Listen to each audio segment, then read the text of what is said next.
اب ہم مسابقہ خطابت کے اس سلسلے کی طرف چل رہے ہیں جو قرآن مکالمے کی وجہ سے ملتوی کر دیا گیا تھا۔ اس لیے میں پانچویں مقرر کی حیثیت سے حشمت اللہ ارریاوی متعلم فارسی کو دعوت دیتا ہوں کہ موصوف تشریف لائیں اور تقریر پیش کریں۔ موصوف کے تقریر کا عنوان ہے علم دین کی اہمیت۔ السلام علیکم ورحمۃ اللہ وبرکاتہ۔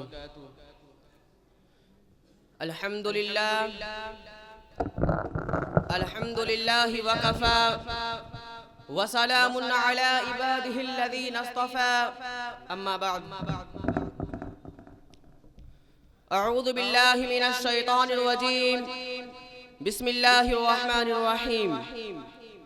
هل يستوي الذين يعلمون والذين لا يعلمون؟ صدق اللہ العظیم۔ حضرات گرامی، یہ میرے لیے بڑی ہی سعادت اور خوشبختی کی بات ہے کہ اتنے بھرے مجمع کے سامنے دین کی نسبت سے ہمیں کچھ بولنے اور کہنے کا موقع دیا گیا۔ یہ آپ ہی لوگوں کی توجہات ہیں۔ اگرچہ پاؤں میں لرزہ ہے، دل کی دھڑکن تیز ہے، پھر بھی لب کشائی کی جرأت کر رہا ہوں۔ امید ہے کہ میری حوصلہ افزائی کی جائے گی۔ حضرات، علم دین کے قرآن و احادیث کے اندر بہت فضائل بیان کیے گئے ہیں۔ مذہب اسلام کے اندر اس کو غیر معمولی اہمیت حاصل ہے، اس لیے کہ علم دین ہی کے ذریعے معرفت خداوندی حاصل ہوتی ہے۔ علم دین ہی کے ذریعے جناب محمد رسول اللہ صلی اللہ علیہ وسلم کی نبوت اور رسالت کو سمجھا جا سکتا ہے۔ علم دین ہی کے ذریعے قرآن کی حقانیت اور اس کے اعجاز کے جانب رہنمائی مل سکتی ہے۔ علم دین ہی کے ذریعے جنت و جہنم کی واقعیت کا تصور کیا جا سکتا ہے۔ غرضے کی پورے دین کا دار و مدار علم دین ہی کے اوپر ہے۔ یہی وجہ ہے کہ امام بخاری رحمۃ اللہ علیہ نے اپنی مایہ ناز تعلیق الصحیح البخاری کے اندر کتاب الایمان سے پہلے باب العلم کا عنوان قائم کر کے ثابت کیا ہے کہ بغیر علم کے ایمان کے اندر کمال نہیں آ سکتا۔ برادران ملت، یہ علم ہی کا کمال ہے جس نے سیدنا حضرت آدم علیہ السلام کو مسجود ملائک بنایا۔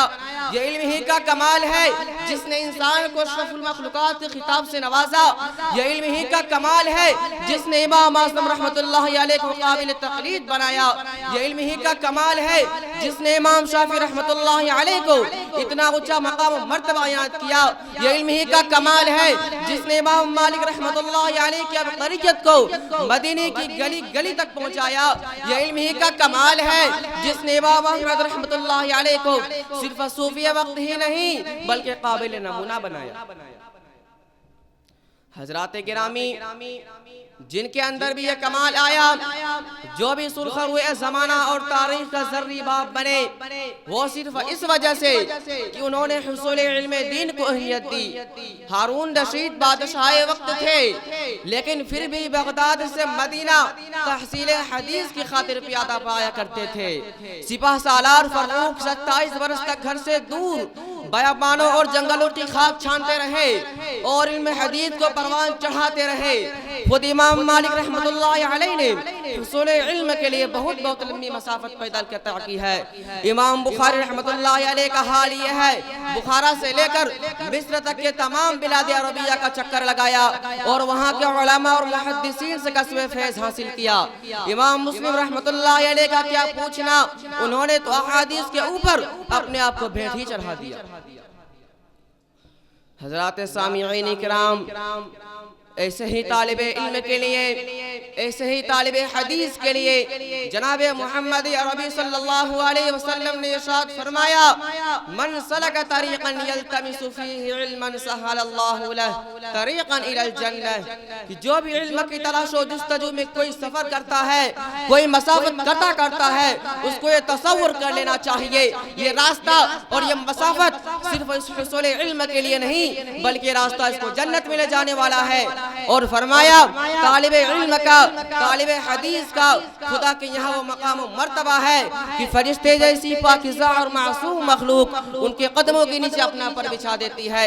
نیز فرمایا ایک عالم دین کی فضیلت عابد یعنی عبادت گزار کے اوپر ایسی ہے جیسے چاند کی فضیلت تمام ستاروں پر۔ حضرات سامعین کرام، آج جب کسی سے کہا جاتا ہے آپ اپنے بچوں کو دینی اداروں اور مدارس اسلامیہ میں داخل کرائیے تو بڑے ہی شد و مد کے ساتھ یہ صدا بلند کی جاتی ہے کہ مدارس اسلامیہ میں اپنے بچوں کو داخل کرنا ان کی پاکیزہ زندگیوں کے ساتھ کھلواڑ کرنا ہے، کیونکہ جب یہی بچہ پڑھ کر فارغ ہو جائے گا تو بیکاری اور فقر و فقہ اس کے گلے لگ جاتی ہے، نہ اس کے لیے کسی سرکاری محکمے میں کوئی جگہ ہوتی ہے اور نہ ہی کوئی نوکریاں اور ملازمتیں ان کو مل پاتی ہیں، نہ وہ صحیح ڈھنگ سے تجارت و کاروبار سنبھال سکتا ہے، نہ ہی کوئی لمیٹڈ کمپنیاں اس کو قبول کر سکتی ہے، سوائے اس کے وہ کسی مدرسے میں معمولی مدرس بنے یا کسی مسجد کا حقیر و بے وقار امام و مؤذن بنے اور 200-400 روپے ماہوار کی عوض ممبرہ اور ٹرسٹی کی غلامی کرے۔ یہ معمولی سی رقم خود اس کے لیے کافی نہیں، اس سے اپنا پریوار چلائے اور بیوی بچوں کی پرورش و پرداخت کرے۔ بتوں سے تجھ کو امیدیں خدا سے نہ امیدی، بتوں سے تجھ کو امیدیں خدا سے نہ امیدی، مجھے بتا تو صحیح اور کافری کیا ہے۔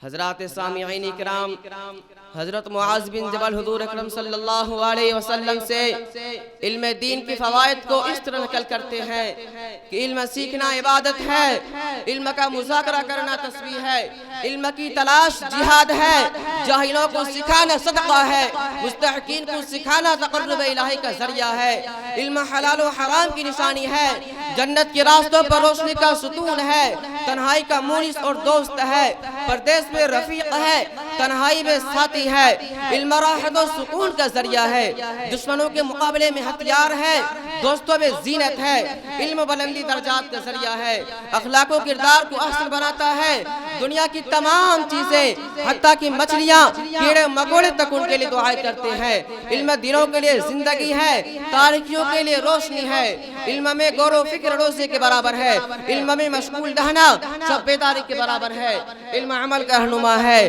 عمل علم کا پیرو ہے، جو لوگ نصیب والے ہیں ان کو اس کی توفیق ہوتی ہے اور بدبخت اس سے محروم رہ جاتے ہیں۔ حضرات سامعین کرام، اتنے فوائد کے رہتے ہوئے ہم اس نعمت عظمیٰ سے دور رہیں، ہمارے لیے کتنی بڑی بدقسمتی کی بات ہے۔ ہمیں تدبر و فکر اور سوجھ بوجھ سے کام لینا چاہیے۔ ہمارے انہی علوم سے غیروں نے جب فائدہ اٹھایا تو نئی نئی چیزوں کی تحقیقات کی، نئے نئے آلات ایجاد کیے۔ اللہ تعالیٰ سے دعا ہے کہ ہمارے فکر کے اندر تبدیلی پیدا کر دے، آمین۔ وما علینا الا البلاغ۔